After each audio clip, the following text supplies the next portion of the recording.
ఆయా ప్రభుత్వ అధికారుల్ని సంప్రదించవలసిందిగా ఈ న్యాయస్థానం సూచిస్తోంది. పైన పేర్కొనబడిన కారణాల వల్ల పిటిషనర్ కోరికను నిరాకరించి ఈ న్యాయస్థానం ఈ కేసుని కొట్టివేస్తోంది.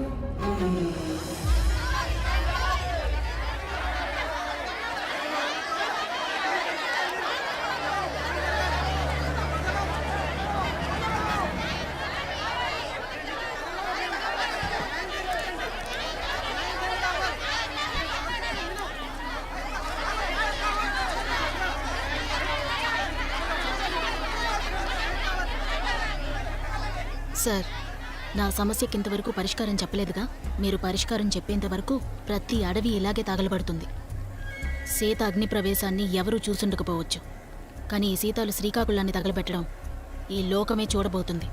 చూసి ఈ లోకం చూస్తూ ఉంటుందంతే, పరిష్కరించదు. నీకు చిన్న సమస్య వచ్చినా దాన్ని తీర్చడానికి మళ్ళీ నేను, ఈ ప్రభుత్వమే రావాలి. కానీ ఎవరూ రాలేదుగా. కోర్టులో నా మొగుణ్ణి నేరస్తుడని నిరూపించి అవమానించారే గాని ఇంకేం చేశారు మీరు? కలెక్టర్ అంటే లోకంలో ఉన్న అన్ని సమస్యల్ని తీరుస్తాడనుకోకండి. నా అధికారం కేవలం ఇండియాలో మాత్రమే. మన దేశంలో ఉన్న రాష్ట్రం అయితే నేను ఖచ్చితంగా మాట్లాడేవాడిని. ఇది ఇంకో దేశానికి సంబంధించిన విషయం. వాళ్లతో మాట్లాడడానికి ఓ బృందం ఉంది. మనం వాళ్ళ ద్వారానే మాట్లాడాలి. ఎన్నాళ్ళుగా సార్? 10 మాసాలుగానా? Yes, I agree. లేట్ అయిన మాట నిజమే, కానీ వీ ప్రోగ్రెస్. ఇప్పుడు నాకు చెప్పినట్టుగానే తగలబడ్డ అడవి గురించి పత్రికల వాళ్ళకి సమాధానం చెప్తారా? నేనెందుకు వాళ్ళకి సమాధానం చెప్పాలి? నేను సమాధానం చెప్పేలోగా వాళ్ళకి ఇంకో బ్రేకింగ్ న్యూస్ వస్తుంది. నా ఆలోచన అంతా నీ గురించి మాత్రమేనమ్మా. ఆలోచిస్తున్నారా లేదా భయపడుతున్నారా సార్? నాకు భయం లేదు. మీ పోలీసుల్ని పిలిచి నన్ను అరెస్ట్ చేయమనండి. నేనెందుకమ్మా అరెస్ట్ చేయమని చెప్పాలి? మీ ఊరోళ్ళతో నిజం చెప్తే చాలదా? ఈ తుమ్మ చెట్ల అడవి నాకు అక్కర్లేదు, దేశానికి అక్కర్లేదు, ఈ ప్రజలకి అక్కర్లేదు. నువ్వు కోపంతో చేసినా ఈ దేశానికి మంచే చేశావు. అందువల్ల జరిగిన సంఘటన గురించి నేను ఎవరితోనూ ఏ రోజు చెప్పను. ఎన్నో ఎకరాల ముళ్ళ తుమ్మ చెట్లు కాలి బూడిదైనందువల్ల వారి జీవనాధారం దెబ్బతిందని సీతాలు, మండలం రైతులు కలెక్టర్ గారు నాకు రావాల్సిన ఇన్సూరెన్స్ డబ్బుని మా అత్త దగ్గర నుంచి ఇప్పించేశారు. ఇదంతా రణసింగం ఉండుంటే చేసేవాడు కదా, కానీ కలెక్టర్ రూపంలో వచ్చి చేశాడని నేను నమ్ముతున్నాను. ఇక జీవితంలో వాళ్ళ మొహం చూడకూడదనే టౌన్లోనే ఒక ఇల్లు తీసుకున్నానమ్మా. పక్కనే ఒక పెట్రోల్ బంక్లో పనికిపోతున్నాను. నువ్వు టౌన్కి వస్తే ఓసారి ఇంటికి వచ్చి వెళ్ళు. అలాగే అక్క. నటి శ్రీదేవి అకాల మరణం. Breaking news. ఇప్పుడే అందిన తాజా వార్త. ప్రముఖ నటి శ్రీదేవి దుబాయ్ లో ఈ రోజు మరణించారు. వారి వయసు 54. బాల నటిగా తమిళ సినిమాలో పరిచయమై దక్షిణ భారతదేశంలో మాత్రమే కాకుండా బాలీవుడ్ లో కూడా తనదంటూ ఓ ముద్ర వేశారు నటి శ్రీదేవి. వారి మరణం భారత చలనచిత్ర పరిశ్రమకి తీరని లోటని ప్రధానమంత్రి తెలిపారు.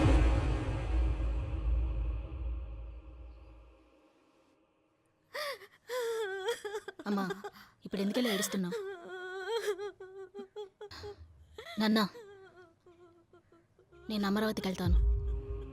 నువ్వు అత్తయ్యని మావయ్యని మళ్ళీని వచ్చి అప్పుడప్పుడు చూసుకో. నువ్వు ఒంటరిగా వెళ్ళడానికి వీల్లేదు. మావయ్యని తోడు తీసుకెళ్ళు.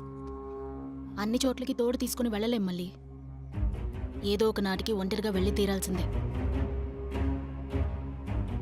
నేను వెళ్తాను. అత్తయ్య, వచ్చేసాను అత్తయ్య. ఇప్పుడు ఎందుకు ఏడుస్తున్నారు? నేను చూసుకుంటానులేండి. ఇక్కడున్న వాళ్ళు మనుషులే కదా. నేను తర్వాత మాట్లాడతాను. జాగ్రత్త తల్లి.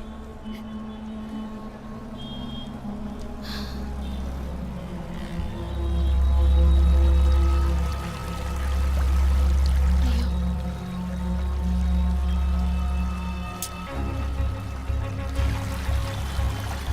ఒక్క నిమిషం, ఇప్పుడే వచ్చేస్తాను.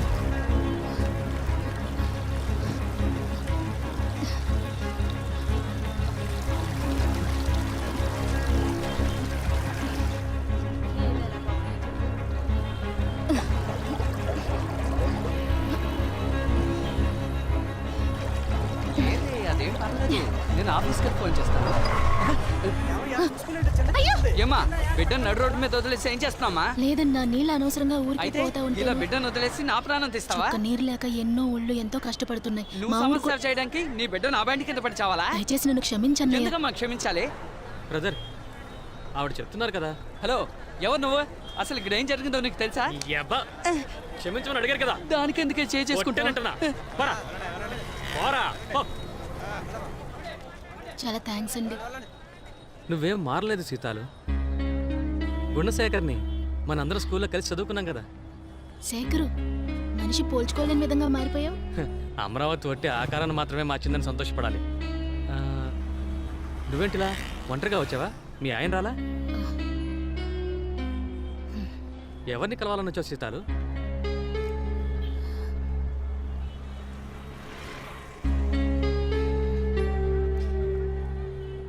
సరే కానిలే, నువ్వు పద. ఈ పక్కనే రైతు బజార్లో మా ఆవిడ పూల వ్యాపారం చేస్తోంది. తను మారు కలిసి అలాగే ఇంటికి వెళ్ళొద్దాం పద. సీతాలు, నాన్న ఎలా ఉన్నారు? నిన్నే, మీ నాన్న ఎలా ఉన్నారు? బాగున్నారు. రా మీనా, ఈవిడ పేరు సీతాలు, మా బంధువుల అమ్మాయి. శ్రీకాకుళం నుంచి వచ్చింది. ఓ అలాగా. మీనా నా వైఫ్. రామ్మా, పూలు తీసుకో. పూలన్నీ ఉదయాన్నే వచ్చాయి. ఒక మురి ఇమ్మంటావా, 2 మూరలు ఇమ్మంటావా? వసే, ఆ? నీ దగ్గర పూలు కొనడానికి ఆమెను తీసుకొచ్చాను. మరెందుకు? నేను తను చిన్నప్పుడు కలిసి చదువుకున్నామే. వచ్చినప్పటి నుంచి మొహం అదలా పెట్టుకుంది. ఏంటో తెలియట్లేదు. నీతో పాటు ఇంటికి తీసుకెళ్ళి నేను వచ్చాక మాట్లాడుకుందాం. నేను ఇంటికి వెళ్ళిపోతే పూలు అమ్మేదెవరు? నువ్వు తీసుకెళ్ళవే, చెప్తున్నాను కదా. రామ్మా, వెళ్దాం. వెళ్ళు సీతాలు. వద్దులే శేఖరు, ఇక్కడికి ఓ పని మీద వచ్చా. 10 గంటలకు ఆఫీస్ తెరుస్తారు. ఆ పని చూసుకుని అలాగే వెళ్ళిపోతా. 10 గంటలకా? సరే, నువ్వు ఇంటికి వెళ్ళి స్నానం చేసి రెడీ అయ్యారా. ఎక్కడికి వెళ్ళాలి వెళ్దాంలే. ఇటు చూడు సీతాలు, మన స్కూల్ చదివేటప్పుడు తీసుకున్న గ్రూప్ ఫోటో నా దగ్గర ఉంది. నువ్వు వెళ్ళేటప్పుడు గుర్తు చెయ్యి, నేను ఇస్తాను, తీసుకెళ్ళు. అరే రే రే రే రే. ఏంటమ్మా? సార్, ఎక్స్టర్నల్ అఫైర్ ఆఫీసర్ని కలవాలి. లోపలికి వెళ్తే క్యూలో చాలా మంది ఉంటారు, అక్కడికి వెళ్ళి అలాగే నించో. సార్, అలాగే. చూడు చూడు చూడు చూడు, మావయ్య చూడు, మావయ్య చూడు, ఇటు మావయ్య చూడు. అది చి చి చి చి చి చి. నవ్వుతుంది మీ బంగారం. పేరు? చూడు. జయరాం. ఎక్కడి నుంచి వస్తున్నారు? చూడు. ఇమిగ్రెంట్ డిపార్ట్మెంట్ లాస్ట్ క్యాబిన్కి అలాగే వెళ్ళండి. అండి.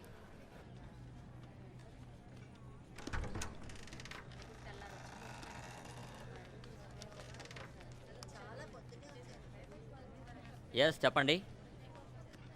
సార్, నేను శ్రీకాకుళం నుంచి వస్తున్నాను సార్. విదేశాలకి పనికి వెళ్ళిన నా మొగుడు అక్కడే చనిపోయారంటున్నారు. ఏ కంట్రీ? దుబాయ్ సార్. అరబ్ ఎమిరేట్సా? డీటెయిల్స్ చెక్ చేస్తాను, ఉండండి. మీ డిస్ట్రిక్ట్ కలెక్టర్ ఆఫీస్కి వచ్చిన ఇన్ఫర్మేషన్ అంతా ఇక్కడి నుంచే వచ్చింది మేడం. ఇప్పుడు ఏ ఇన్ఫర్మేషన్ కోసం ఇక్కడికి వచ్చారు? మీరు ఎందుకు కోర్టుకి వెళ్ళారు?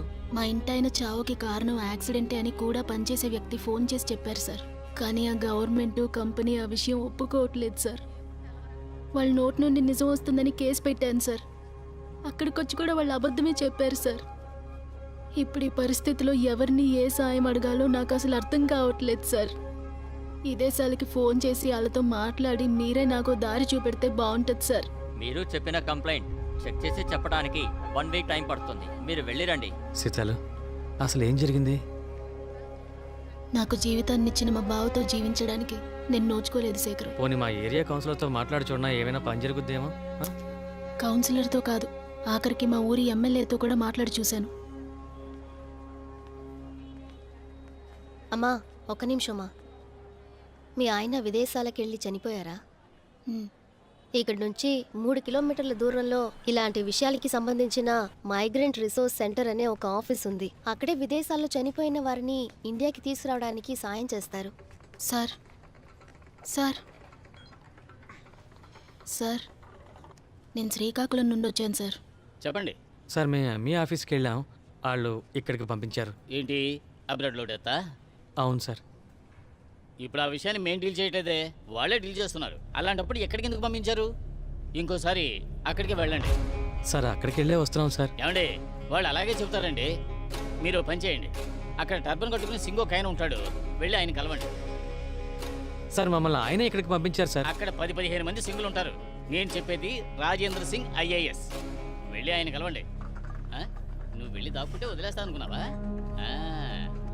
వెళ్దాం పద సీత. ఏయ్.